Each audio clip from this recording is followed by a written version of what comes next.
В това видео ще ви разкрия един от най-трудните фокуси, които някога са правени и вече почвам силно да се притеснявам за сигурността си.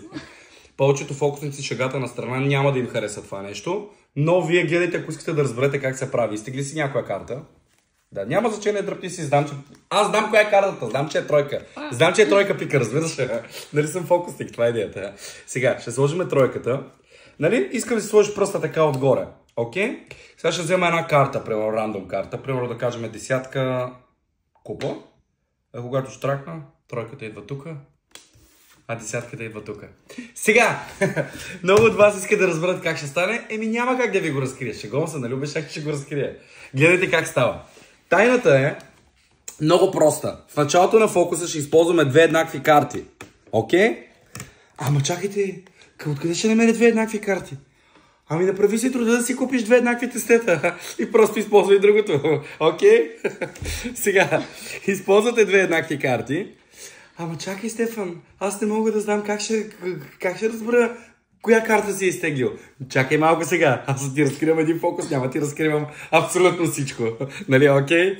Разбери къде си, ти къде съм аз. Сега, даваш му да си изтегли карта, слагате двете еднакви карти отгоре. Окей? Окей. След което давате му да си изтегли карта и независимо коя е картата, която си е изтеглил, когато си изтегли картата, нали му дадете, правите това движение. Ето това. Обръщате картата и си слагате малкия пръст. Но моля ви, не я дръжте така.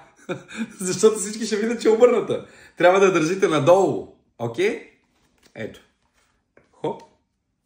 Тоест ето така, но надолу. След което като е взел картата, нали, и връщате в тесето по този начин. Ето, взимате картата и я слагате в тесето, т.е. наобратно, но сега ще ви го покажа така. Слагате я отгоре, окей, и я прелепяте. След което просто обръщате си ръцете и казвате, окей, ще вземем твоята карта, всъщност това са две, и по този начин вашата идва отгоре. Взимаме вашата карта, т.е. с жокера. После правите втори път това нещо. Хващате двете карти, нагласяте си ги.